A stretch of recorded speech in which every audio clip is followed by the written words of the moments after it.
Good evening, everyone. My name is Ann Bot-Emery, and I'm the Dean of the School of Arts, Humanities, and Social Sciences at Springfield Technical Community College. On behalf of the President of STCC and the faculty and staff of the School of Arts, Humanities, and Social Sciences, it is my pleasure to welcome you to this evening's event entitled Resisting Police Violence in Springfield and Beyond. Mothers, scholars, and queer people of color speak out.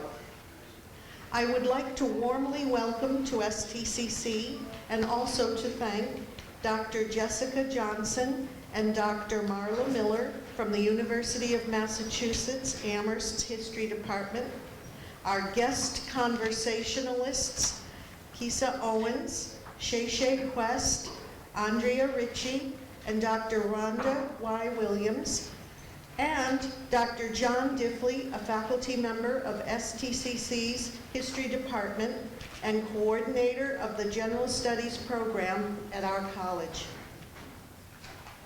UMass's History Department and STCC's History Department are co-sponsoring this evening's event, along with the local groups Out Now, Arise for Social Justice, and Project Operation Change. I would like to warmly welcome members of these groups to our campus tonight as well. Dr. Diffley and Dr. Diffley and Don Perry, member of the Feinberg Planning Committee and founding director of Project Operation Change, will shortly give you more information about the collaboration between STCC's History Department and the University of Massachusetts History Department's Feinberg Family Distinguished Lecture Series that this evening is a part of. Tonight's presentation is very timely since it addresses issues across our nation that, through greater media scrutiny, have been brought to our attention. It is our hope that tonight's panelist talks provide everyone with a better understanding of what is happening from the viewpoint of our community groups. It is now my pleasure to introduce Dr. John Diffley from STCC's History Department.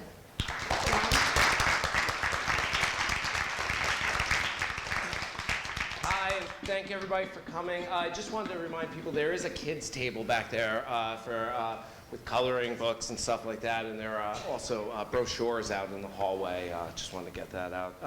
I also wanted to thank everybody for coming, and I also wanted to thank the donors for this series, Kenneth Feinberg and Associates. Feinberg series is a biennial project between UMass History Department and community partners. This year's series is on mass incarceration. Tonight's event is one of many, around almost 24 from now in the fall as well as in the spring. Two events coming up that I just wanted to mention. Tomorrow, a conversation with Rhonda Williams at 12 p.m. at Herder Hall, 601 UMass. And then another one on November 1st, Concentration Camps American Style, Japanese Americans and World War II, 5 p.m. again in Herder Hall, 601 at UMass. So I also wanted to say on a personal note what I'm so happy to be able to do this, to collaborate and work with UMass History, especially the Public History Department. I'm a proud graduate of it, and this is great to be able to work with Dr. Miller and bring this to STIC. And I also wanted to say that, especially here at STIC, this is something we are very interested in.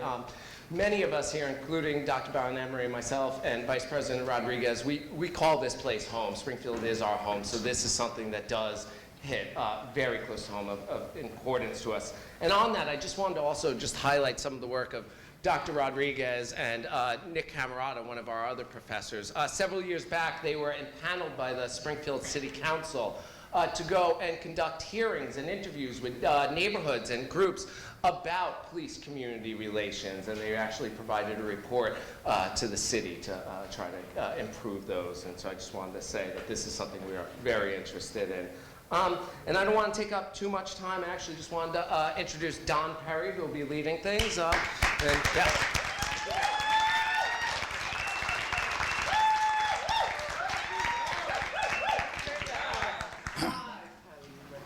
Good evening, ladies and gentlemen. By show of hands, how many people here from the Springfield area? Okay, shout out to the homies and welcome, and all you visitors. We really appreciate you here. And one of the things that I really appreciate about tonight's event is this is community inclusive, right? And so, as you heard about these Feinberg series, there's a lot going on, and it's great to be able to have not only academia in the room, but people from the community, because these issues, what we're talking about tonight, you heard about ending mass incarceration, and the overall aspects of mass incarceration affects all of us within our community. And I am from Springfield. 1983, I was legally lynched by a corrupt district attorney and a racist judge. I spent 18 years and 7 months in prison, and now I am awaiting pending hearings to be exonerated. So, I mean, truth is the ultimate weapon. And so what we're talking about here tonight, I'm also the founder of Project Operation Change, and what we're talking about tonight is power corrupts. And we need to advocate for more transparency and accountability. And when we're talking about the issues of police violence here in the Springfield area, we've all heard about the recent incidents, about what's happening within our community as far as, was it Detective Bigna, who threatened a young man and got caught on tape. And then there was the other incidents where 12 officers jumped on 4 black men coming out of a bar restaurant. So all these issues were basically tried to be swept under the rug. Thank God for social media, everything was exposed. And so here we are today. Within the last couple of weeks, there have been various protests around us. And these protests coincide with whatever else, all the other stuff that's going on around the country. And so in that, it gives me great pleasure to introduce the panelists of people that we have tonight, talking about the specific topic of resisting police violence in the Springfield area and beyond. But first, one of our panelists, she could not make it here tonight because she suddenly had a family emergency, Miss Maria Viveras. And she's the mother of Michael Viveras, who, as we know, was beaten and choked by police officers in 2010, but they attempted to cover it up by falsely arresting him. But they wind up selling. But in any event, the idea is to have an event about experiences, perspectives, and activism of mothers and queer people of color who are in front and center within our communities, and to create a space where local folks are in a concerted conversation with people advocating for resistance to police violence on a national level. So it's not only imperative that we hear what our presenters have to say, but of paramount importance, each of us must equally pick up the gauntlet and figure out how we can actively engage in addressing this issue. So speaking about our panelists tonight, one of the first person that I would like to welcome is Ms. Kissa Owens. She's the mother of Delano Walker, a Springfield teen struck and killed in traffic during a confrontation with Springfield police. Kissa Owens? Is she here? Okay. Next, I would like to welcome Ms. Andrea Ritchie, attorney, writer, Soros Justice Fellow. Chip is a black lesbian police misconduct attorney and organizer who is engaged in extensive research, writing, litigation, organizing, and advocacy around policing of women and LGBT people of color. Angie?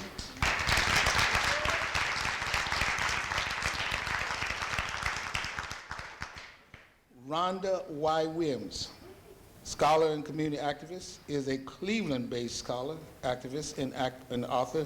She's also one of the Cleveland 8, a voice for justice in the Tamara Rice case. Rhonda. And next we have Ms. ShaeShae Quest of Out Now, a young lady that I have a lot of growing admiration for. She's a member of the BLM 413 and a community organizer with Out Now.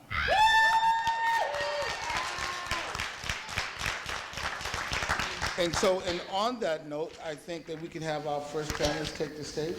Your first set? Okay.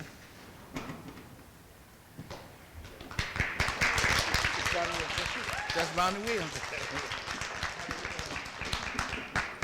How's everybody? Good. So I'll do a 10-minute and then we can go up together. Is that- Okay, Sister Kesha. Okay. So everybody doing okay? Yes. All right, we're here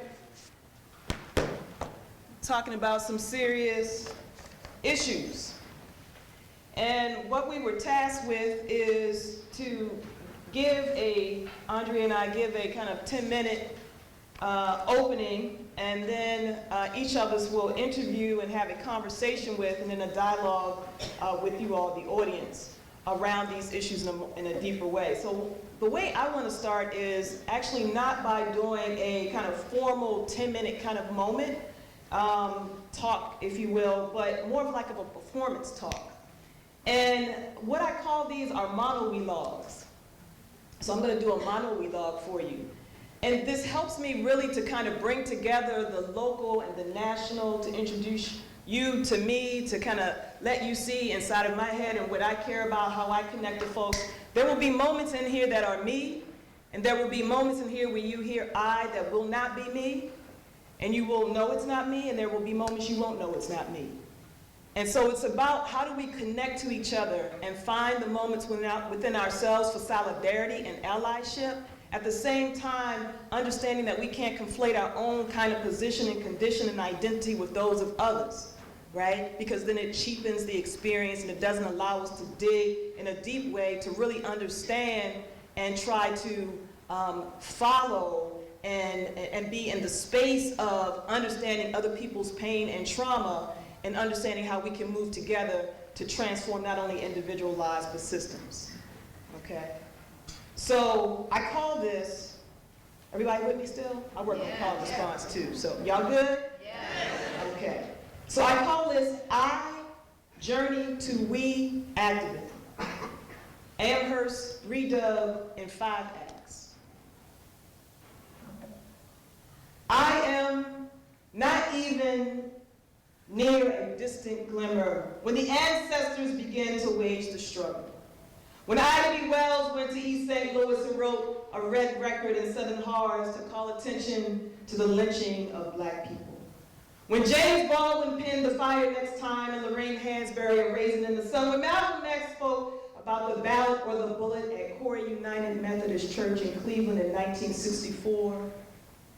When Dr. Martin Luther King Jr. at Lafayette High School in Cleveland in 1967 lambasted the crude methods of police repression.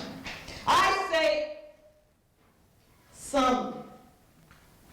I say some of we were not quite a glimmer when the ancestors, civil rights activists all used in black and brown power activists and black and brown feminist activists and confronted white supremacy and racial terror and police brutality and gender oppression and capitalism and economic injustice.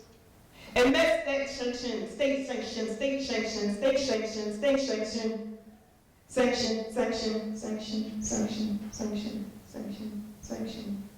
violence in white citizens and white citizen councils and red squads and police and COINTELPRO and exclusion and repression. And still, they, the ancestors, if they lived and were not shot dead in their beds, continue to shake their worlds awake.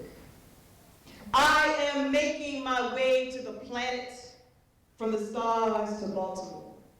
A descendant of the moon and the sun, the child of Boone and Jenny and the sister of Nat Jr. At a time when black and brown people were organizing at the grassroots, everyday people, daring to dream, to act, to change their conditions, they be the same ones, they be the same ones who witness, as we now witness, school and education and residential and employment and health and legal inequalities. They be the actual and geographical ancestors of the ones now suffering from predatory lending and housing foreclosures and infant mortality and low-wage jobs and poverty and markets that put profit above people and police brutality and unjust criminal justice systems while downtowns are looking pristine and glossy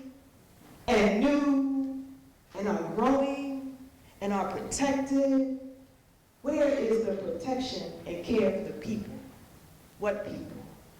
Act 2, birth, I be. I be a daughter.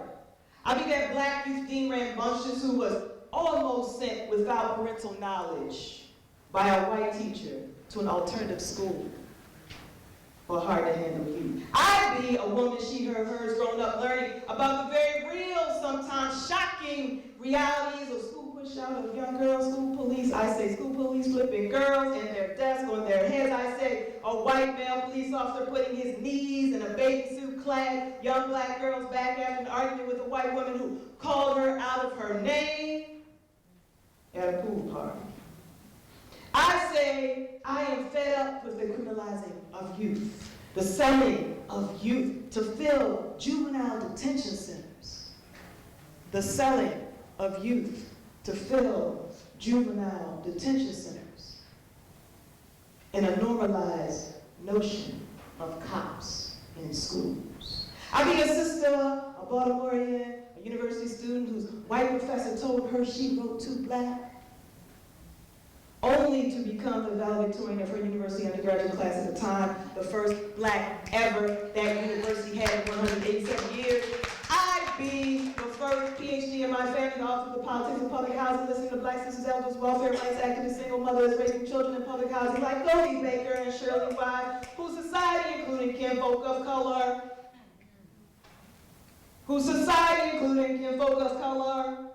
demonized as breeders of social ills, somehow living large on a meager amount of the public dole, while we, the people, have underwritten with our tax dollars, for real, $1.2 billion in lawsuits against rogue police officers and bailed out Wall Street and funneled money to help private developers and private prison moguls and charter school boondoggles and corporations, many of whom have benefited from the public dole, way more than any low-income person down the street trying to make ends meet. I say, can someone define state violence? I be a scholar activist, the first black person ever promoted to full professor in my academic department in Cleveland, Ohio, the first in 2016. I belong to a criminalized people, criminalized because they were born the way they were born. I am a friend, I am an aunt, I am a cousin of people with police records and criminal convictions, some navigate privatized prisons and collateral consequences, even with time served, make you want to holler and throw up both your hands. Act 3, a pause. Echo, echo, echo, echo, act 4. I be we. I am 137 times angered. Count with me. 1. Count with me. 1. 2. 3. 4. 5. 6. 7. 8. 9. 10. 11. 12. 13. 14. 15, 16, 17, 18, 19, 20, 21, 22, 23, 24, 25, 26, 27, 28, 29, 30, 31, 32, 33, 34, 35, 36, 37, 38, 39, 40, 41, 42, 43, 44, 45, 46, 47, 48, 49, 50, 51, 52, 53, 54, 55, 56, 57, 58, 59, 60, 61, 62, 63, 64, 65, 66, 67, 68, 69, 70, 71, 72, 73, 74, 75, 76, 77, 78, 79, 80, 81, 82, 83, 84, 85, 86, 87, 88, 89, 90, 91, 92, 93, 94, 95, 96, 97, 98, 99, 100, 101, 102, 103, 104, 105, 106, 107, 108, 109, 110,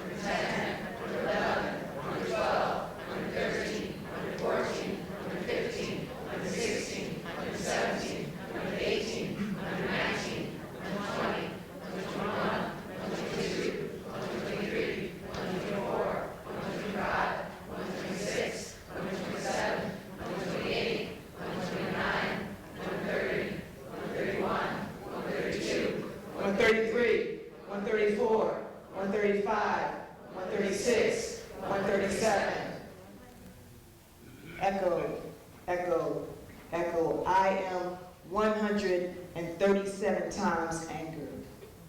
The Cleveland atrocity, 2 unarmed people, Melissa Williams and Timothy Russell, killed by 137 police bullets. I am angered, but sadly not shocked by the verdict. Cleveland police officer Michael Brelow, the shooter of 40 plus of those bullets, not guilty on all counts. Brelow and 12 other officers gone free. Brelow acquitted on the 6-month anniversary of 12-year-old Tamir Rice's killing. I am 12-year-old, again, gone from the planet in under 2 seconds, playing with a toy gun that you manufacturers sell in stores alongside real guns that you regulated when the Black Panthers carried law books and guns legally in California in the 1960s, but now in the 21st century refuse to regulate because the NRA lobby is too strong. I said playing with a toy gun that you sell in stores like Walmart and Beaver Creek, Ohio, where John Crawford III was going to buy a toy pellet rifle and ends up dead, the victim of a real gun wielded by trigger happy, trigger happy, trigger happy, trigger scared, trigger scared, trigger scared, trigger happy, trigger scared, trigger pulling police. I am one of the Cleveland aide who signed citizen affidavits on June 9, 2015, calling for the arrest and charging of Timothy Loman and Frank Garback in the death of Tamir. Probable cause, yes. Arrest, no. Both officers went free with the help of County Prosecutor Tim McGinty, who the people subsequently set free from his job by voting him out of office. I live in a city newly under Department of Justice consent decree since 2015 because its police force was found to engage in unconstitutional policing and excessive use of force. Excessive use of force, 137 times angered. Act 5. At the intersection of I and we, the finale. I am a hoodie over your head, invisible and hypervisible. I'm a mugshot shot in the back and framed while dead is responsible for his own death by an officer planted taser, Walter Scott. I can't breathe, Eric Garner. I am dead because of a traffic stop. I am a Billie Holiday song.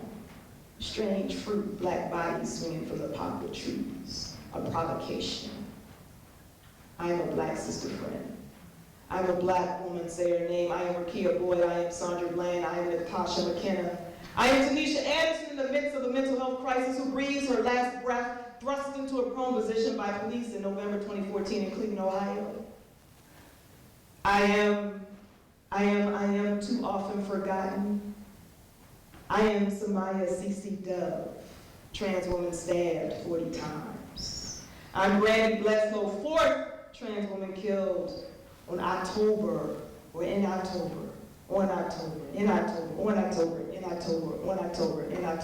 2016, Cleveland. The 4th trans woman killed since 2012 in Cleveland. 23rd transgender death in the country in 2016. I am too often forgotten, I am too often forgotten. I am mothers in pain and protests.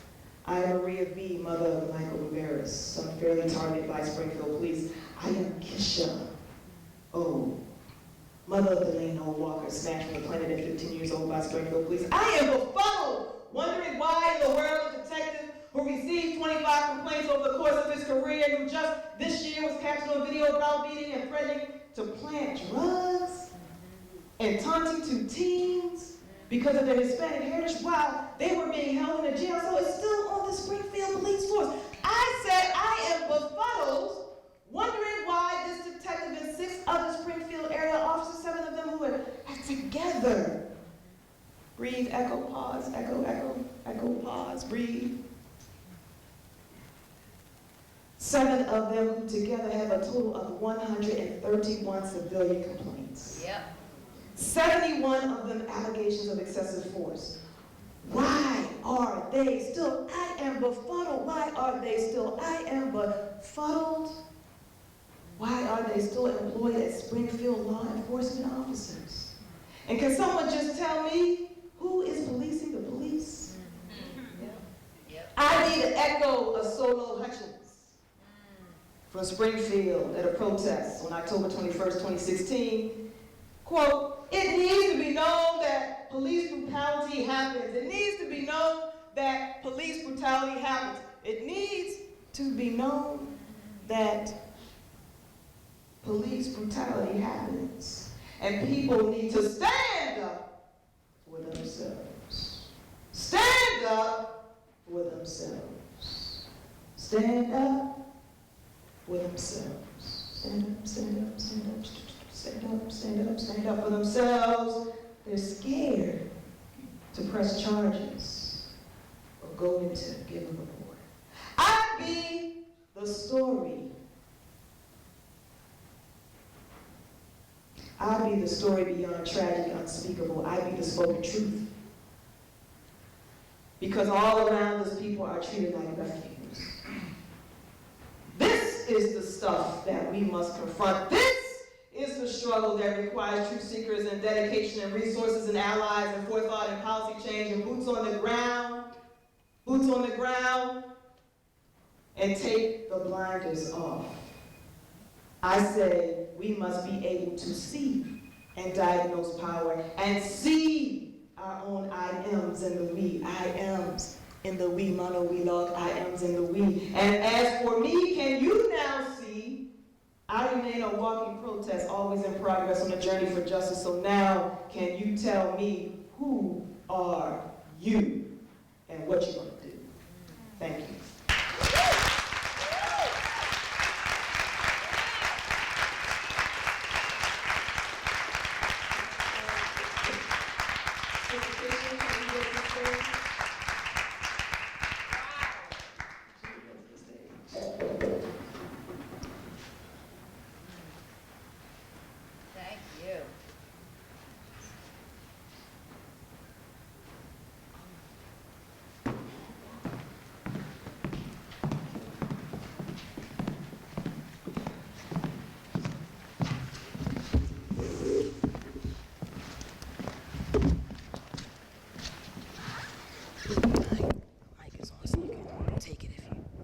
So this is our time now to have a conversation. And again, you've sort of heard from me how I'm situated, whether you know which parts are me or which parts are not me. You know I'm not Sister Kesha Owens. And you heard me kind of evoke her name, and you evoke Delano's name, Delano Walker, who was snatched from the planet at the age of 15. And so I want to ask Sister Owens if she can tell us her story and share with us why she decides to share her story, given the pain and the trauma connected to it.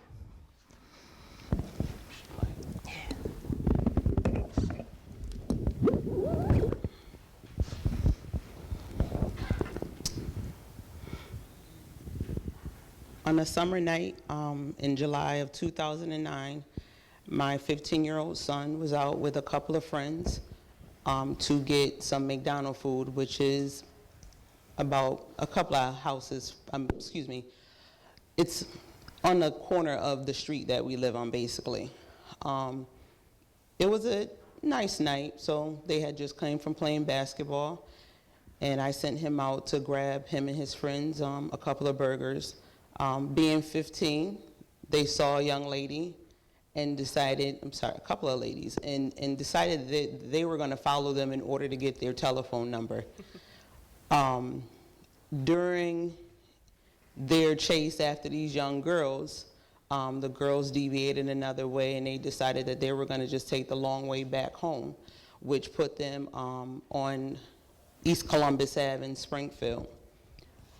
During that time, there was a car lot on the corner of East Columbus Ave and the bottom of Main Street, where people pretty much could walk through as like a path to get to East Columbus.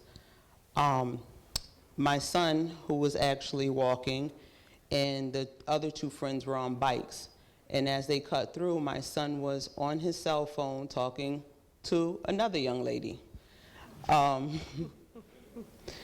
As they came through, an unmarked car pulled up and stopped them in their tracks, pulling into the driveway as they had approached the sidewalk of the car dealership.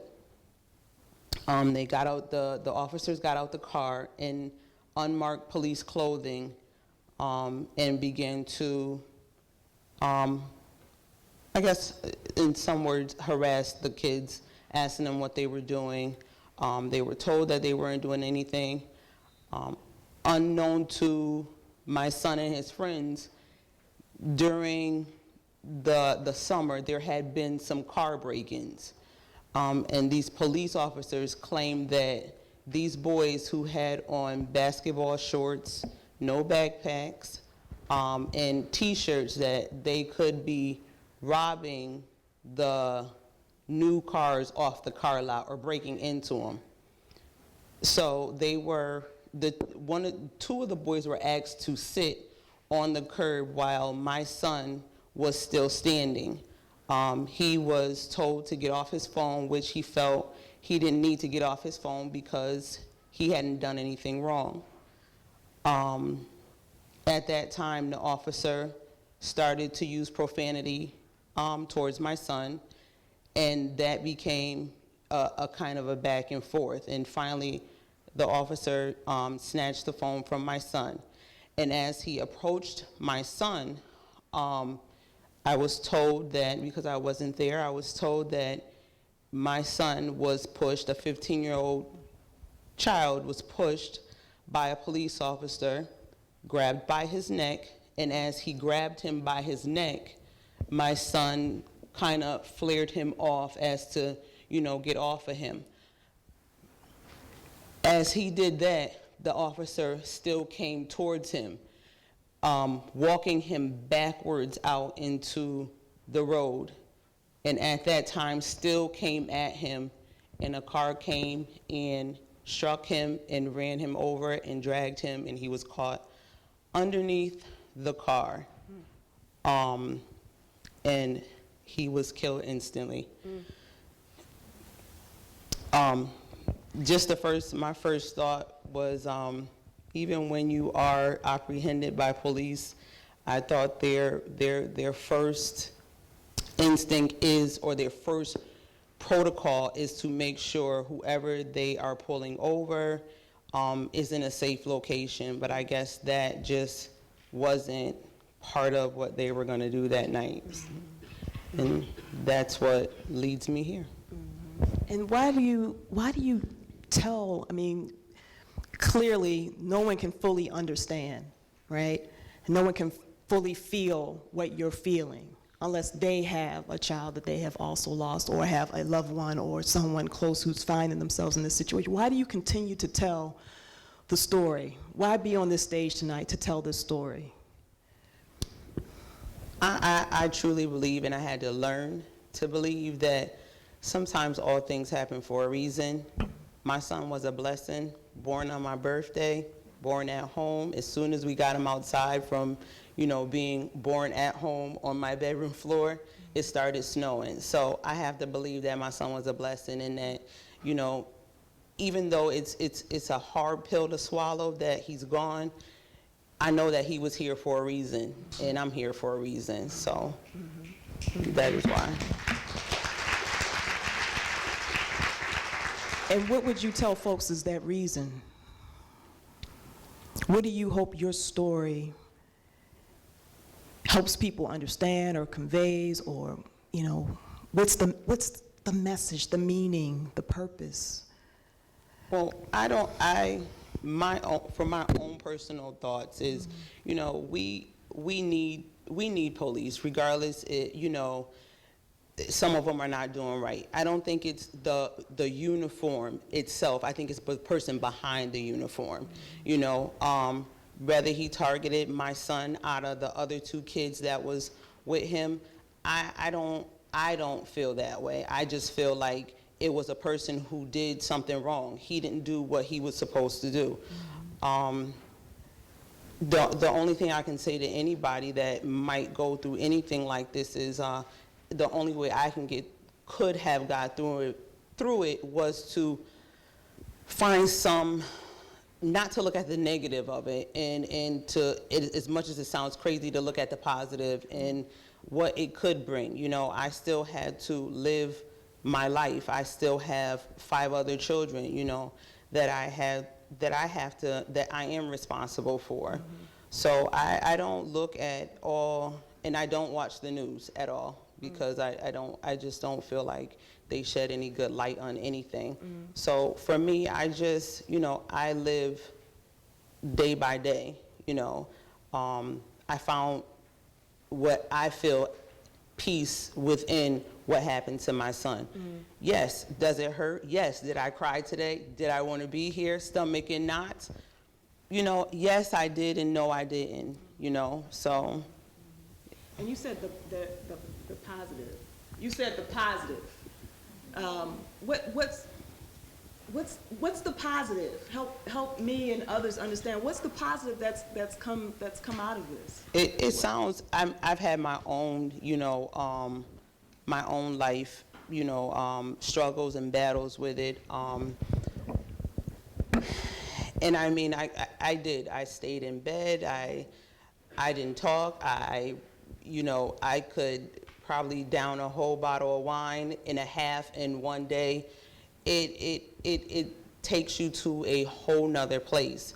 So, you know, for me, I had to think about all the things that I had left and all the things that, you know, I had to give to my kids and things that I wasn't done doing yet. And I just know that, you know, with God and my son, I call him my angel, God's right-hand man.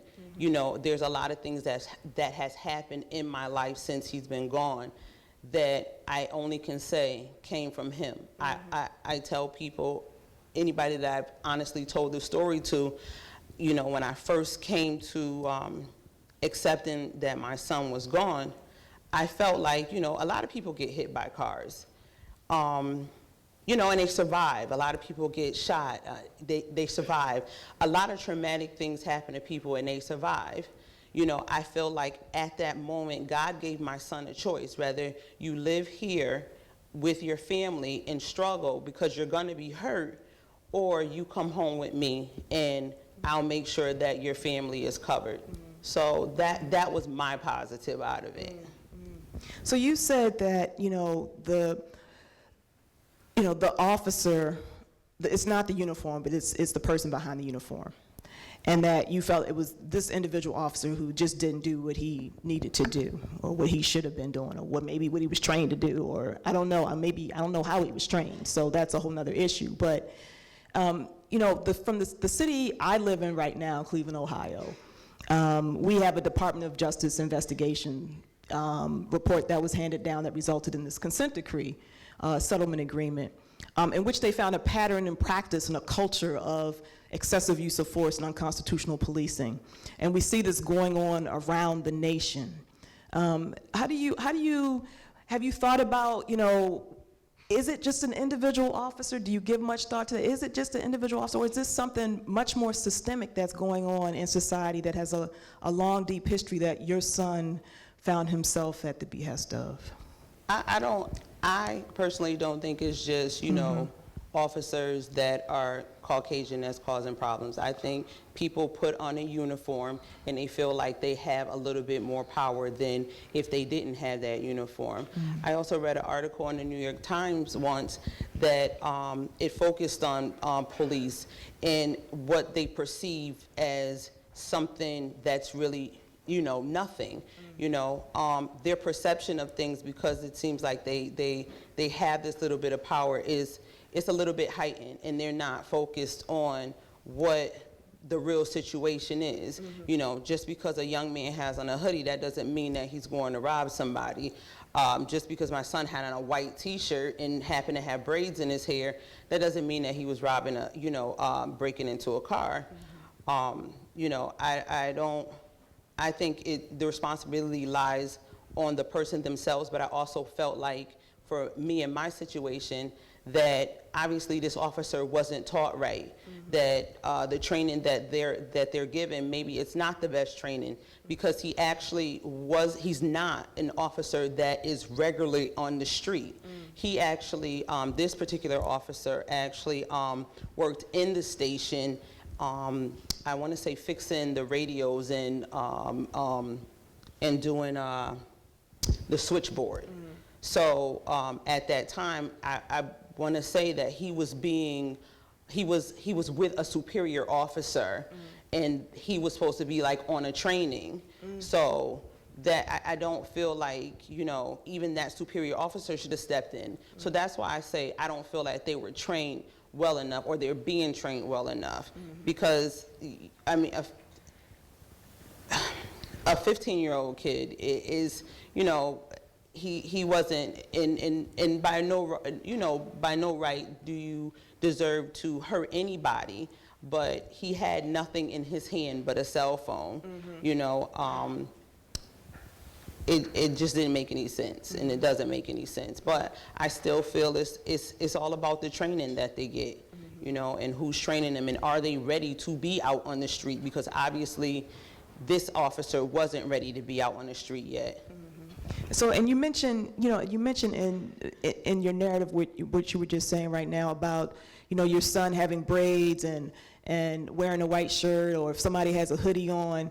How do you think about the ways in which young black persons of color are criminalized in society? Have you given much thought to that? And do you think your son was a victim of kind of a larger force of the ways in which black people are seen, and black and brown people are seen, or people who just aren't a part of the mainstream, quote unquote, whatever that is, are seen in society?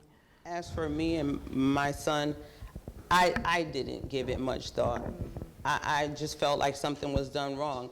I honestly, whether you looked at him a certain way or not, it doesn't make up for the fact that he was a 15-year-old kid, and you backed him out into the middle of a street. That I don't think color, race, nor creed, it doesn't make a difference to me. You know, that was my son. That was somebody's child. You know, it was a life, period. That's all I cared about. You know, and like, as I mentioned, I don't watch the news, and I don't watch the news because I feel like, you know, everything is always the bad stuff about things. So I tend not to watch the news because it brings me down. So I don't watch the news. So I can't say for anybody else what, you know, how they feel about a certain situation. That may be so for their situation, but for my situation, and in order for me to live, and in order for me to wake up every morning and feel okay about it, I just feel like somebody did a very bad job. That's how I feel. What kind of things do you think need to happen to change the conditions in Springfield? I mean, in policing. I mean, we have other cases, right, that are going on now that I came into, right? I'm learning some of the things that are happening here in Springfield just because I'm here having this conversation with you. You know, the 12 officers that are under investigation for 2015 incident with the 4 gentlemen who coming out of a bar, right? The officers I mentioned, the 7 officers who have 131 civilian complaints against them, amongst them with 71 of them being excessive use of force. There's definitely things going on in the Springfield Police Department that goes beyond one individual officer, right? What are some of the things that you think need to happen here to provide safety and security for people who look like you, your son? Well, the age of your son. I include the man that was involved in my son's incident, and I felt like he should have been held more responsible. He still has a job. You know, he can go to work every day, and I've even seen him in the same area. So you know, I think those individuals should be immediately taken off the force. I don't think it should be a question of whether you need a trial or anything, because obviously a trial didn't do anything for the officer in my case. You know, why should they be any different from anybody else who don't wear the uniform? If, you know, if for instance, if my kid gets into a fight at school, he gets arrested. You know, what's the difference between these officers? That they're still human, they're still men. You know, what's the difference between them that they can't immediately be arrested? What was the purpose for them jumping? You know, these men. You know, I don't feel like their blue uniforms or whichever color uniform they have on, I don't feel that gives them the right, and I don't feel it gives them the right, even if they're not in uniform and they have a badge and a gun, it doesn't give them a right, but they're still human and they should be prosecuted just like, you know, a civilian would be prosecuted for whatever they've done. What does justice look like to you? You know, there's folks who say, okay, you got a, you know, $1.3 million, you know, payout lawsuit, you know, was successful, right? And that should be, you know, justice, you know, just kind of be satisfied, right? We heard this with Tamir Rice's family in Cleveland, Ohio, where they got a $6.5 million. And the union head, the police union head told them maybe they should use some of their money to train kids about playing with toy guns, you know. What's justice look like for you? Well, it wasn't 1.3 million, I tell you that. You know, my justice, and I said it then, my justice would have been my son walking through my doors. You know, there is no justice. Money don't make you happy. My bills are just the same as everybody else's bills. Money runs out. I still can't see my son. He would have been 22. You know, I can't see my son. I can't hold him. That money, I still had to pay the electric bill, the gas bill, kids going to school, you know, activities. I still had to live regardless. You know, I still work. So, I mean, the money was nothing. They don't get me wrong, because a lot of people will say, you know, they paid you a lot of money. But it does not take the place of my kid. It will never take the place of my kid at all. You know, I can't get that back. So, I mean, there is, in actuality, it wasn't even 1.3 million that they were supposed to award us. After everything, it almost was 2 million that they were supposed to award us. And what happens is the city, well, first the mayor came on and said that he was going to fight it. That was number one, which I thought was kind of ugly. But I mean, I guess you back your people that work in your city. You know, I never even got an apology from the city, and I don't feel like an apology is an admission of guilt. It's a person lost a life. A 15-year-old kid is now deceased. An apology, you know, would have made a whole big difference. You know, no apology, but it's okay. You can keep that. You know, he wanted to dispute the amount of money that, you know, we were actually supposed to be awarded. And when it came down to it, it was basically, there's a law to where you can only, well, here in Massachusetts, I would say, because I don't know about anywhere else, that they could only go up to a certain amount, which I thought wasn't fair. And I felt as though this man, he wasn't even being touched. It was the city, people money that had nothing to do with it. You know, taxpayer money, right. Like you're taking from the city to pay for this man, but you didn't touch anything of his. You didn't touch his paycheck, you didn't touch his pension, you didn't touch his job. So now we as a city, like even still, I pay taxes. So what did I do? Just pay myself back? Yourself, right. So what sense did that make, you know? But then he wanted to fight it. So I mean, I guess it's all about money in the end to them, but in the end to me, it was about my son. And that's just what it was. God bless you. What are people doing in community now? Are you involved or active in any anti-police brutality or anti-police violence work, or do you know folks who are doing that work, and what are they doing, or what do you think people should be doing? I'm not into it at all. I chose that, you know, like I said, my son was 15 when he was taken. I had a 3-year-old and I had 2 other younger ones at the time, not to mention, you know, I had 2 older ones. I decided that I was just gonna try and live life for my family and with my family. I didn't want them involved because you go through a moment, well, we went through a moment of where if we heard sirens, like post-traumatic stress, you heard sirens, I went crazy. If I wasn't home or my kids wasn't home and I heard sirens or somebody said it was a shooting or a stabbing somewhere, it was, for me, it was, just this, it was a horrible feeling, especially, you have teenagers, they should be able to go outside, we tried to keep them in the house, keep them in a bubble, and we couldn't do that. But that was the hardest, one of the hardest things was to just know if something was going on in a side of town where your kids were, as I have kids that go to Commerce right now, and there was an incident there at one point, and you just go hysterical. You don't know if it's your kids that's involved, and it's hard. So in the beginning, we tried to shelter them and tried to keep them in the house and not going anywhere, but I couldn't see me being part of any group when I couldn't, in the beginning, I hadn't healed myself. It's still hard. As I said, today is still hard for me. I mean, I have wonderful people in my life, my kids, and in a good host of support, family and friends, but I couldn't do it. I know, even with the strength that people think I may have, I can't. And I feel like I need to be able to protect my children that are still walking the earth.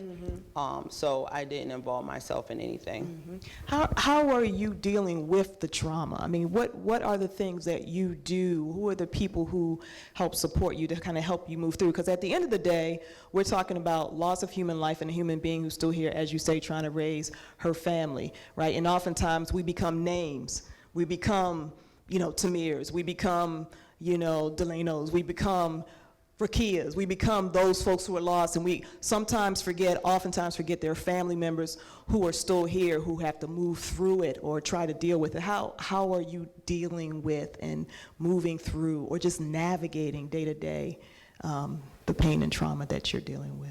How am I doing it? Yeah. With God and his right-hand man. That's the only thing I can say. And like I said, I have a good host of family and friends and a lot of support, and just counseling. I thought that I could at some point do it by myself, with my family and friends. And once the trial came up, it posed an even bigger problem because I didn't know that I wasn't there. So at the trial, they painted this whole picture, and then I had to hear his 15-year-old friend go on stage, go on the stand.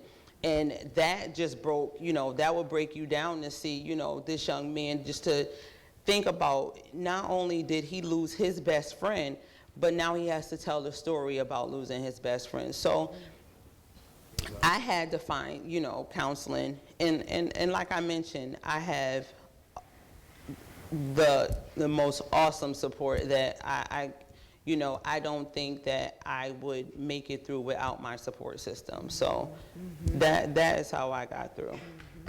What final words do you want to tell the audience? Is there a message you want to give people who are listening to you, a message about what needs to happen, what needs to change, what role we can play? How do we survive in our communities that seem to be besieged by, oftentimes people who don't care about our lives, just who we are and the bodies we're born in, the way we move.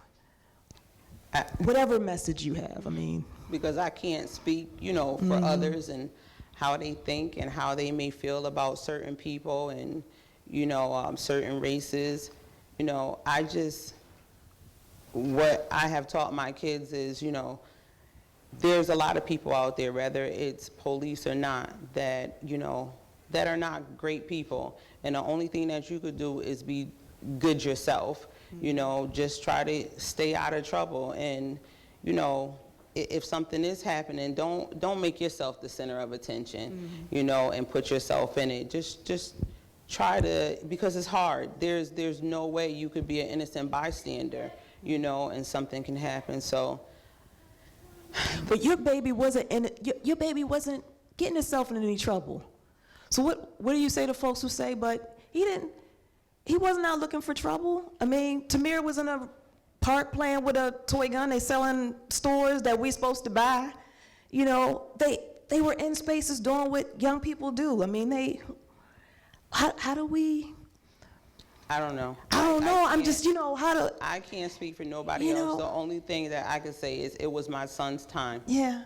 It was 'Cause my son's We do time. everything. We Yeah. can do everything. We can comply. We can do everything. And so many of us are still getting snuffed. We're losing our lives. How do we? Well, there's some things that we can't do, and there's some things that are beyond our control, you know? And like I said, I can't speak for anybody else, but I could speak for myself and how I feel and what I know to be real.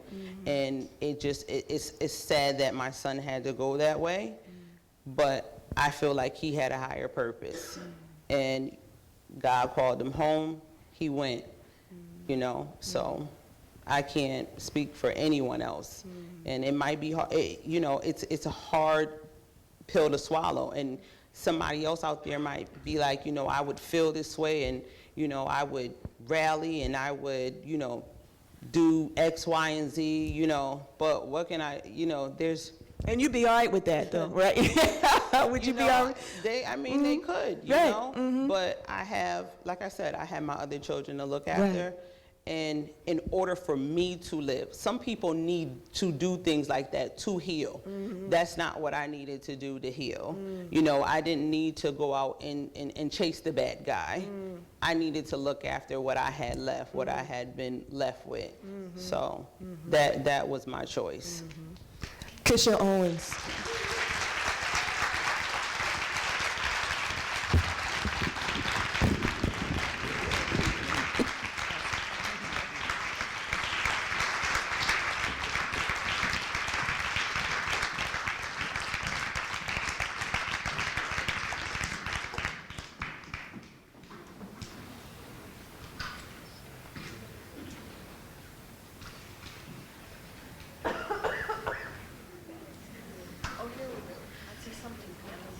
It's warming up. Here we go. Thanks for your patience, everybody. So, for the portion that I'll be presenting tonight, I'm asking us to answer some questions for ourselves and for our community, and quietly to yourself. And there's no right or wrong answer. They're just questions that we need to pose to ourselves as we contemplate issues of racial profiling and police violence. So the first question I want to put out there is, what is the first name that comes to mind when I say police brutality? The answer tends to be generational, but almost universally male. So for old heads like me, it's Rodney King.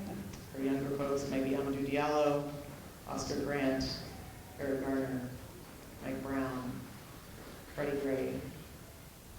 For folks in Springfield, it might be Paul Cumby. It might be Justin Douglas. It might be Delano Walker. It might be those 71 folks, those 131 folks who filed complaints that were not properly investigated, some of which were filed by women. But the question I have for all of us is, did any of these names come to mind?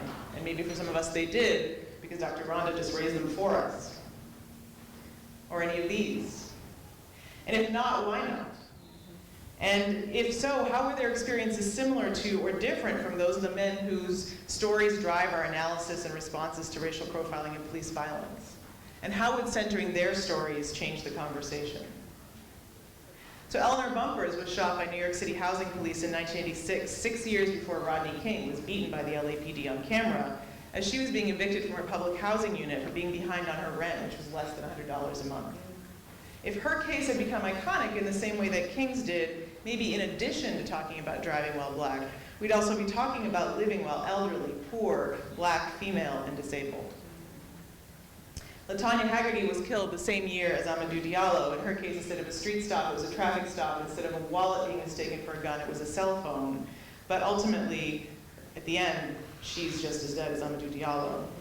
And if her story had garnered the same national attention as Diallo's did, maybe we wouldn't still today be issuing a call to say her name and recognize Black women as targets of police violence. This target that we think about might be uniformly Black and male, but one assumption is that they're all straight and not transgender.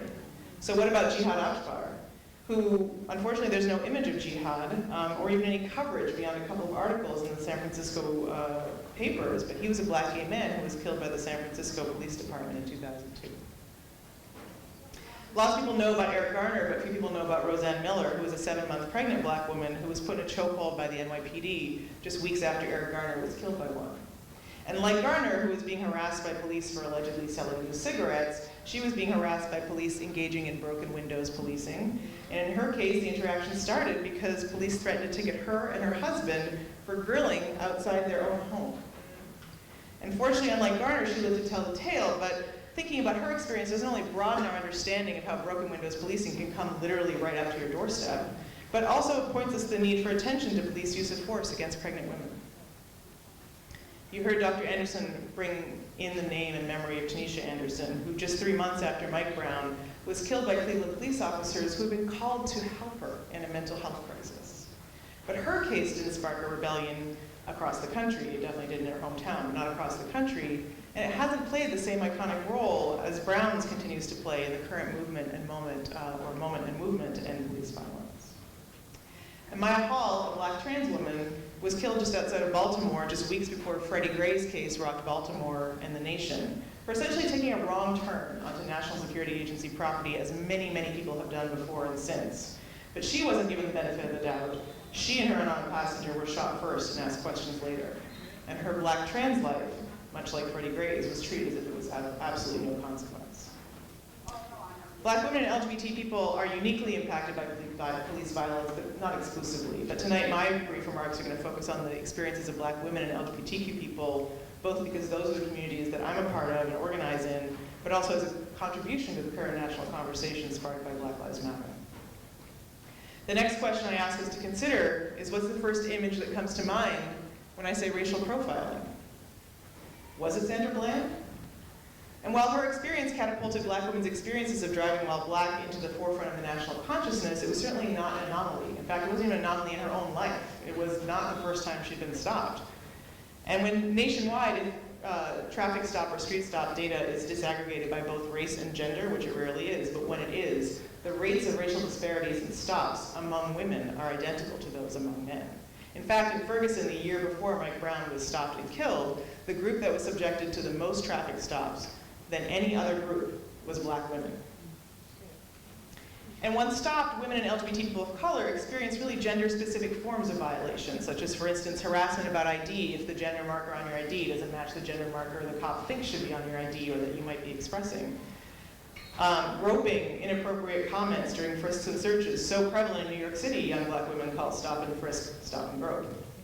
Sexual harassment, sexual assault, rape, sexual extortion. And maybe this is not the first image that comes to your mind when I say racial profiling, but this is a tool of racially gendered police profiling. Because sometimes a traffic stop or street stop will yield condoms, which are then confiscated by police and cited as evidence of intent to engage in prostitution-related offenses. Of course, that doesn't happen to everybody.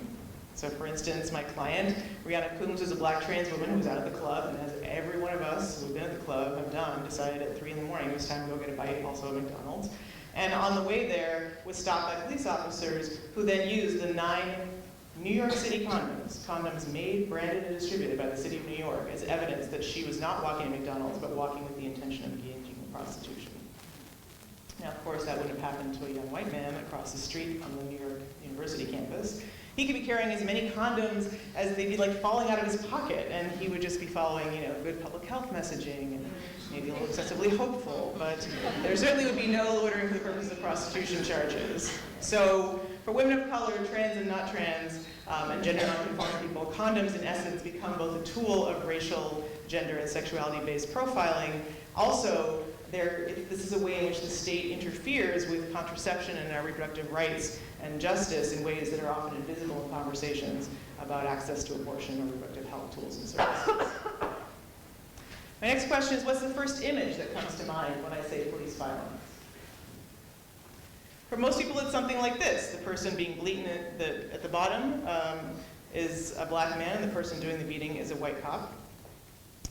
But even if we use that framework, if we extend our view along the axes of gender and sexuality alongside race, different subjects come into view, like my clients Tiffany Jimenez and Jeanette Gray. In their case, the visual was the same, but the officer on top was black, and the people under the baton were black lesbians, and the things he shouted at them as they were being beaten, dyke-ass bitch, were a variation on the usual. If we expand our lens along the axes of gender and sexuality, we also start to see gender-specific forms of police brutality, like that experienced by Nicola Robinson, who's seen here pointing to the spot where a Chicago police officer punched her hard enough to leave a huge bruise that lasted for weeks, hard enough to send her to the hospital in early labor. And the words he yelled at her as he punched her, "You black bitch, you're lucky I don't kill your fucking baby," make it completely clear that it was his actions towards her were informed by both her race, her gender, and the long history of devaluing black motherhood in this country. And generally the first thing that comes to mind when I say police brutality is excessive and fatal force. People don't think about police sexual violence, such as perpetrated by Oklahoma police officer Daniel Holsclaw, who was tried, convicted, and sentenced for sexually assaulting 13 black women. And his case prompted the Associated Press to conduct a year-long investigation that revealed that 1,000 officers actually had lost their law enforcement licenses over a 6-year or 5-year period. But those were just the ones who were caught and who were held accountable. And law enforcement officials and advocates and everyone in between will tell you that number is just the tip of the iceberg. That Holsclaw's case and his targets were only unusual in that he was caught and convicted and sentenced to 263 years in prison. In fact, sexual misconduct and rape by law enforcement agents is the second most frequently reported form of police violence after excessive force. But it's not the second most frequently talked about. And it's not a problem of just a few rogue officers who can be made an example of, like Daniel Holsclaw. It's part of the regular arsenal of police brutality in the United States. So in this study of close to 550 arrests over a 2-year period of officers for sexual misconduct, over half of them involved on-duty forcible sexual assault, a third of them forcible rape, a fifth of them forcible fondling, and a quarter of them involved people under the age of 18. In fact, one New York City study found that 2 in 5 young women report sexual harassment by police officers, and I see this in my neighborhood where young black women are walking to and from school and getting hollered at by officers on their way there and on the way back every single day. Another study found that LGBTQ youth are twice as likely to report sexual misconduct as their heterosexual peers. In New Orleans, 59% of trans people who responded to a survey conducted by the youth organization Breakout had been extorted for sex by police officers who threatened to arrest them or ticket them. Homeless women, low-income women, lesbian, trans women, women who are or are perceived to be involved in the drug or sex trades, gender non-conforming people are all particularly targets for sexual violence by police officers who, like Holsclaw, trade on fear of retaliation and the assumption that if they do come forward, they won't be believed. Unfortunately, all too often, that assumption is proven correct. So 10 years before Holsclaw's case, there was a guy out in Eugene, Oregon, who was found to have engaged in a very similar pattern of abuse. And in his case, records showed that people had come forward and complained over a period of years. And the records also showed that their complaints were dismissed as the grumblings of junkies and prostitutes.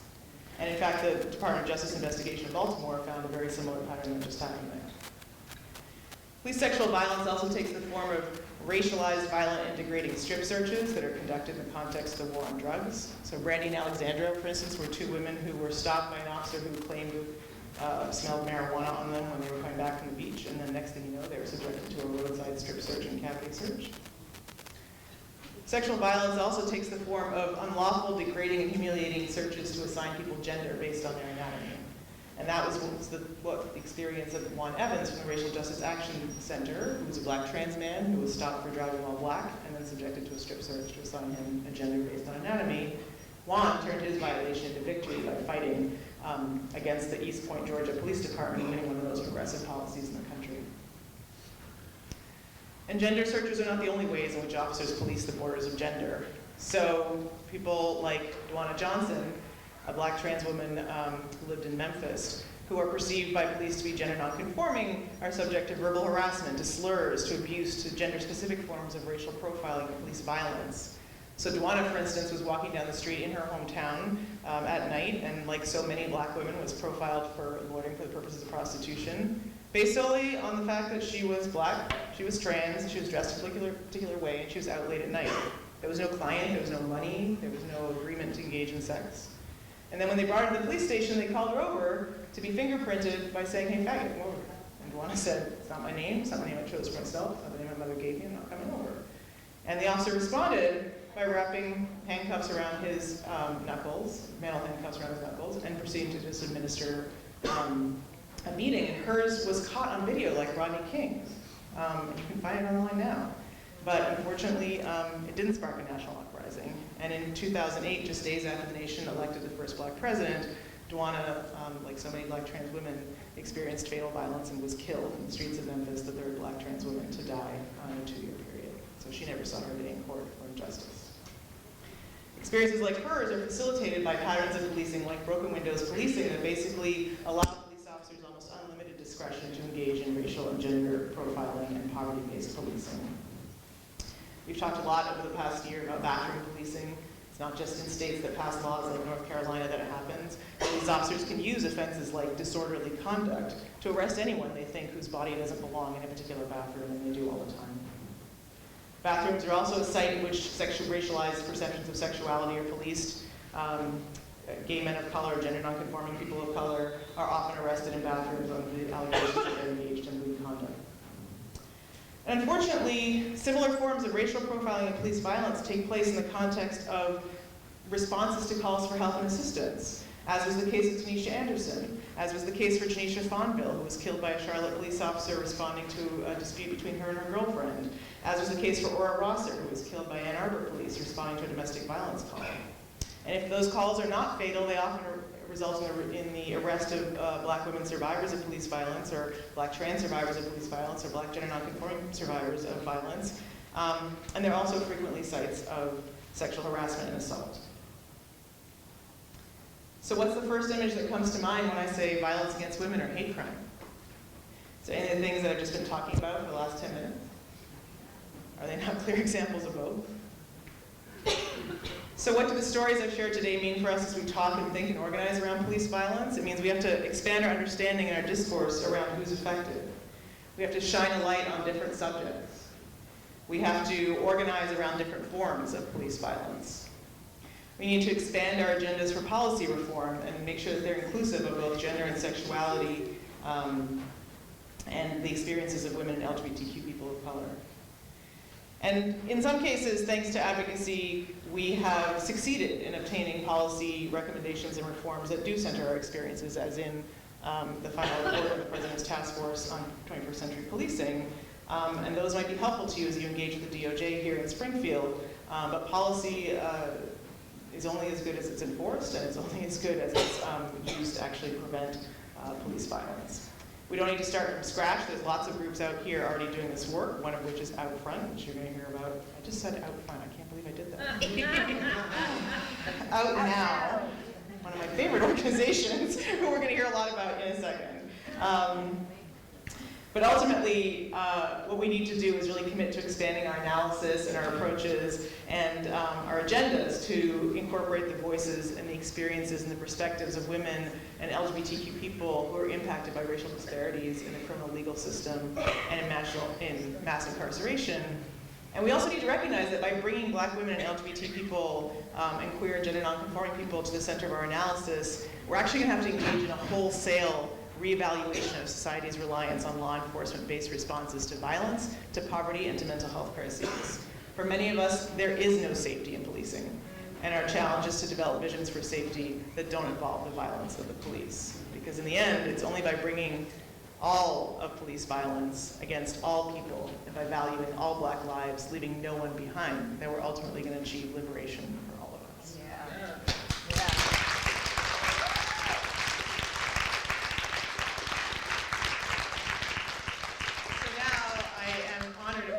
Conversation with one of the real experts on this issue. ShaeShae Quest will be joining me.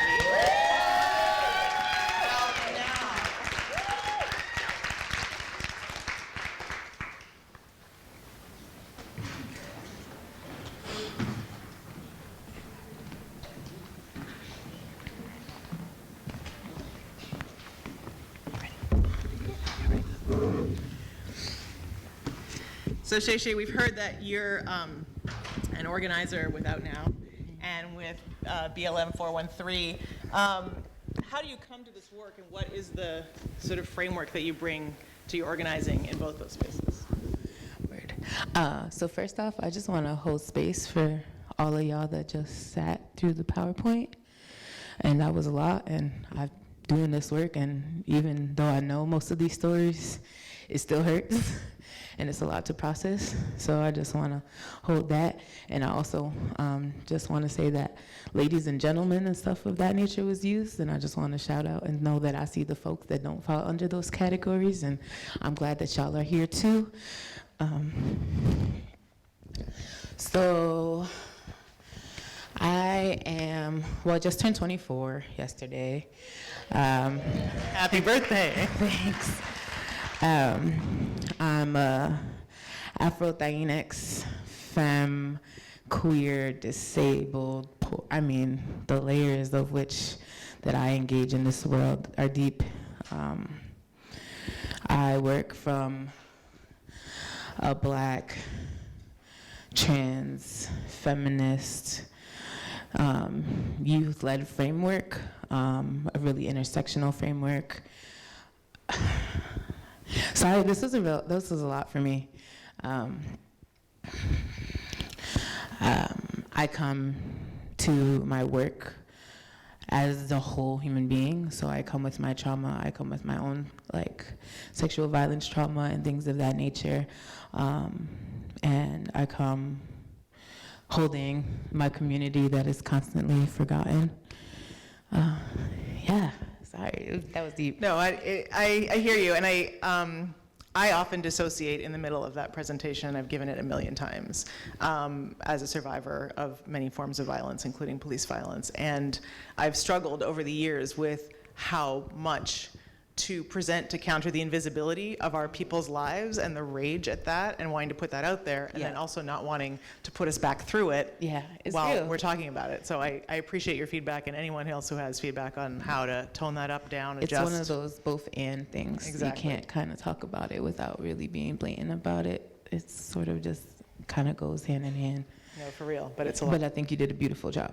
Well, thank you. And I am able to do it because of the kinds of challenges and analysis that people like yourself continue to bring to the movement. And I often, I've been doing this work for 25 years, and I'm so grateful and honored and inspired by the leadership and vision of BLM, BYP 100, unabashedly, unapologetically coming to this work through a Black queer feminist lens. And I saw a BYP 100 shirt the other day that said, through a Black queer feminist lens. I was like, I never thought I would see that shirt. Not just one, but 50 of them at a police brutality rally. I'm following that shirt wherever it's going. So what has it meant for you to be organizing through a Black queer feminist lens around police violence and policing issues through Out Now and through BLM 413? Wow, it's meant multiple different things. I think it was holding space for myself. It was holding space for my friends, my chosen family that I have grown. My youth are primarily Black and brown at Out Now. And every time I go on my Facebook or I see the news and I see another life is lost, it's sometimes so hard for me to go into work because I think about them. And I think about how marginalized they are. And then I think about how nobody will talk about them if something were to happen to them.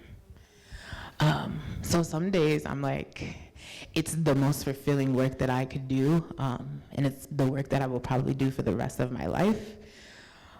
But some days it has its beautiful moments because I get to watch these youth grow up and cultivate themselves and discover themselves and to find space and home in Out Now and in that community. But it is so hard sometimes knowing that as soon as they walk out of those doors, I can't do anything but hope that they're gonna be okay and ask them how they're getting home, and sometimes just be like, here's some bus fare, just take the bus instead.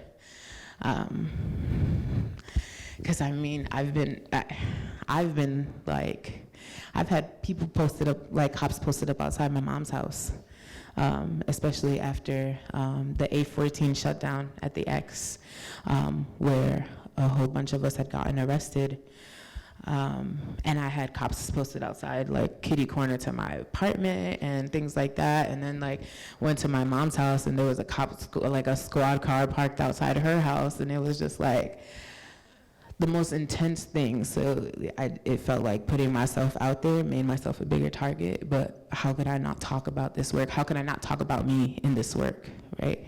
So how could I see all these names up here and not think about myself and not think about my community? And you were talking about like police violence, and the name that comes up for you, and Isla Nettles came up a lot for me, who was a trans woman who was beat outside of the police station. And nobody knew anything, right? Because it's that. And we live in communities where, you know, trans lives aren't important, right? So when something happens to them, who mourns for them? Because our communities don't. I go to tons of these events. I get asked to speak at different things, you know, out now, and BLM gets asked to come out and do a lot of different police brutality focused conversations. And I sit and I listen. And 9 times out of 10, we're the only folks who talk about us. And it's exhausting. So it's like this beautiful, like both and, like I wholeheartedly love my work. I will support these youth until I can't do it anymore, and support myself and my community and stand and see and hold my community and remember them and say their names. But it's also tiring to do this, to feel like you're doing this sometimes by yourself, like with like a handful of people. And it's hard, like you talked about Rakia Boyd, and they had a rally for Rakia out in New York, and 100 people showed up. After we had been in the streets, thousands strong, night after night after Yes. night after night for Eric Garner. And Yes. And you then, know, at some point, young queer and trans folks I was working with were like, I'm not going out for that, because they never come out for us. and I struggle with that. I feel that. I right? struggle with that wholeheartedly. As a BLM organizer, I've been in spaces with BLM organizers from across the country, from out of the country, and they can be just as harmful as the people. Like it's anti-blackness and internalized racism is a thing. Misogyny is still a thing. Like, so we can be in these spaces, but that doesn't mean that, like, just because we're black together, it doesn't erase my other identities. And there's only so much of those that certain folks want to hold. And there's only so much of that people want to see get free. So it's the respectable black folks, it's the cis-het black folks, it's the ones with college degrees, it's the ones that hold down jobs, that aren't getting pregnant irresponsibly, that, you know, decide that the gender on their birth certificate is the one that they're set with. Like, those are the people that these communities and these conversations continuously want to be free, even though the work is being done by folks like me, folks like my community who constantly go out and sit and hear all of this and see all of this, and we know this, and yet we still go out. Like, I still go out. I still sit and I still hurt and I still like hold the space for them, and I still pray to the ancestors for them, even though when it comes down to it, like if something were to happen to me, I have a handful of community who would show up for me. And I know that for a fact because I've seen it a million times over. Because Ayanna Stanley Jones was a 7-year-old girl asleep in her bed. And we talk about Tamir, right? But we don't talk about Ayanna. She was sleeping. She was 7-year-old asleep in her bed. And we talk about respectability politics, and I think, what is more respectful than being asleep? Like, how can I be violent? How can I be angry? Like, and then why is it not okay for black women to be angry? Because like Corinne was like, you're not gonna take me out like that.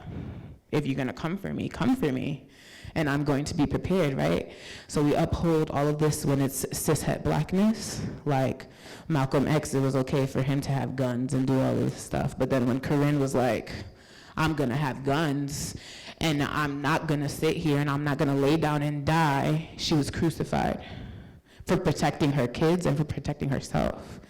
So we do this work in this constant double standard.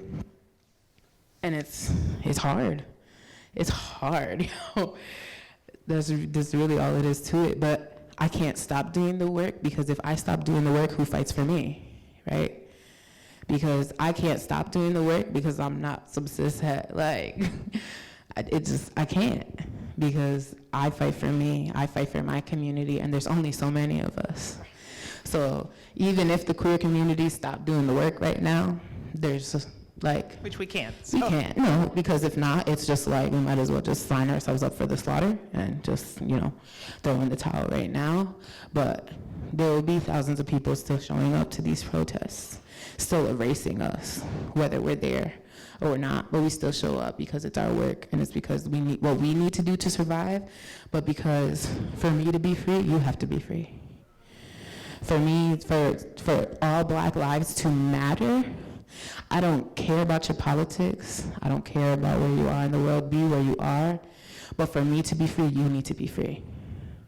I mean, there's just so many ways in which that manifests in our organizing, and I think that when you just said that, it reminded me of a protest that happened in Atlanta for a woman named Alexia Christian, who was killed by Atlanta Police Department, and Black, queer, and trans folks were out protesting, and then some men in the community were sort of saying, why are you not lifting up our names? Why are you just talking about women? That happens all the time.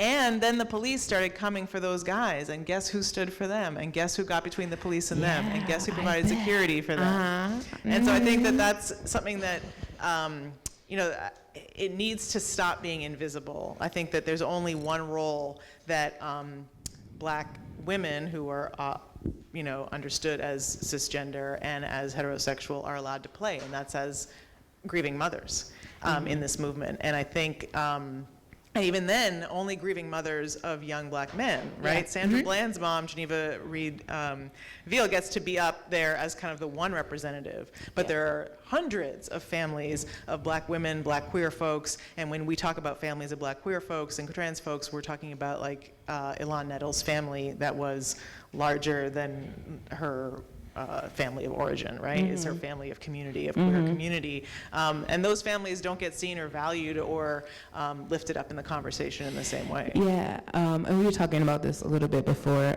we got here, and talking about how this panel was a panel, it was meant to be all women. And I don't identify as a woman, like I identify as a femme, and I just kind of like to exist as Shay, and as a whole person. But I still experience violence as a femme body. I still experience these things in the same sort of lights, even though there's layers to existing in my queerness and that kind of thing. But I still experience all of these things. And it's so hard, I think, being a femme body in these works. And being not a man, real talk, being not a cis-het man in this work is exhausting, because not only do I have to do my own emotional labor, but I have to carry emotional labor for all these niggas who don't want to carry their own emotional labor, because apparently I'm their mama. So it's just like, okay, they come up here and they like, but what about me? What about you? They talk about you all the time. Sit down, shut up. No, yeah, but we do. We're out there. We're out here in the streets with you. Yeah, and that's the thing, right? So we sit and we talk about how men, like, I've been in spaces where the men want us to highlight that they're standing up for their sis and their femme, like their sisters and their femme folk. And I'm just like, so you want me to give you cookies because you're doing what you're supposed to do? No, because I don't get cookies for coming out here to do this work for you. Nobody sits here and put coin in my pocket because I'm out here fighting for you. Nobody highlights the folks talking about shit that's not relevant to you. Like, no, I'm not giving you nothing. Like, good for you. That's what you're supposed to do, is being a decent human being. It's the same thing as, like, when white folks are like, but I have black friends, and this is all the work that I do. No, I don't. You're supposed to do that. You are supposed to do that. Like, that's just, no. I don't have the spoons for that. I'm gonna highlight the trans folk out here doing the work, the ones that aren't getting paid, who do all this work, and who don't have homes, like Miss Major, who has a GoFundMe. Like, why? Miss Major should be living up her whole life at this point. But because she's a black trans woman, she has GoFundMe. Like, it's outlandish to me. And I think the disparities just are so just in your face that it's so hard for me to understand how they're so invisible. And I understand that that's misogyny and misogynoir and capitalism and all those things, but it's like, damn, son, do you know what y'all would do without black women? For real. Nothing. Right. Do you know what you would do without black queer folks? Nothing. Do you know what you would do without black trans folk? Nothing. Like, gender non-conforming? Nothing. Like, it's the most marginalized people are doing the work to highlight, to talk about these things. And then it's like, I scroll through my Facebook and it's just trans life after trans life. We talk about Brandy and Jazz and Mercedes and Goddess, and I could just go on and on and on, but I bet you not even half of y'all know who I'm talking about. And part of what we talked about earlier too is that comes a little bit from the current moment's focus on police violence, as opposed to what Dr. Rhonda was talking about earlier, which is state-sponsored, state-sanctioned violence. And so if we focus only on police violence, we'll still see Maya Hall, we'll still see Kayla Moore, we'll still see Niza Morris, we'll still see Treasure, but those are black trans women who were killed directly by police, or at least, fairly closely directly. But we don't see the names that you just mentioned because they weren't killed by police, but in many ways they were killed by police. And those are also passing trans folk, right? So we don't talk about non-passing trans folk. We don't talk about what happens when non-passing trans folk die and their chosen family and their chosen community doesn't get to speak for them and doesn't get to say, no, this is who they were and this is who they are, and they get labeled by whatever was on their birth certificate. So I can put money on it that there are hundreds and thousands of trans folk who have died, who have been murdered, and the community and their community made it to erase them and made them cis and made them the gender that they were born with because they were uncomfortable with this person living in their truth. It's erasure, that the level of erasure is so violent. And it's frustrating, and we talk about like intersectionality, and that's my framework. So like state-sanctioned violence is so much deeper than just the police. Like, we can talk about the medical industrial complex. We can talk about the school to prison pipeline. We can talk about the way in which certain things are offered to certain folks. We can talk about the way that they stopped allowing kids to pick their schools here because it was like, nah, we need to keep the little hood rats in the hood schools where we don't put no money, and keep the rich white kids in the schools with all the nice things because that's just the setup, right? We can talk about Out Now just lost one of our members this past year because he was struggling with alcohol dependency and couldn't get into a program. And that's because he was a queer black femme who existed in this world, in a world that couldn't hold him, And it's all of those things. It's like we talk so much about police brutality, but we don't talk about the actual white supremacy that cultivates all of this, right? And we don't talk about the layers in which police were cultivated. Like, I'm an abolitionist, and I don't think police should exist ever. I think if we could wipe out the whole thing, it'd be the best thing in the history of everything. Because police, if you do your work, police were slave catchers, right? So they was out here catching niggas like, oh, you belong to this white person. They were also land stealers. See? Right? Like they are. But they were Dakota. cultivated to protect white men and white men's property, right? And then Abraham Lincoln was like, no, black folks need to be free. And they were like, shit, how do we get away with this? Still do the same thing, but not be slave catchers. We'll put on a uniform and call ourselves the police. Modern day slave catchers, right? Because when you put a black body into the system, it creates money for capitalism, and it provides money to these private prisons, and it puts money in all these big people's pockets. It's all just modern day slavery. It's just like, let us sell you this story that we're trying to save your community by policing it and by tearing apart your families, because because putting people in a box is somehow rehabilitation, when you look at the history of slavery and they made those cages, was to make black people go insane. And it was to make them so weak, and they used to not feed them. Well, I mean, they still don't feed them. So that they would be so weak, by the time they put them in slave ships, they wouldn't be strong enough to fight back. And that's what these systems do, right? It's all this psychological, mental, physical warfare by putting somebody through the system, and not only them, but their family that has to stand by and watch this and now figure out how to exist without this key member of their family, right? It's just modern day slavery. It's really what it comes down to. So, in light of that reality, what is, as we close out and then turn over to Q&A for all of the panelists, what is your vision, what is our vision for safety, true safety, through a black, queer, feminist, trans-centered lens? Well, the police gotta go. This has gotta go. I don't have time for that. I just don't. No, real talk. So we existed way before the police. Like, police were created after slavery to protect slavery, right?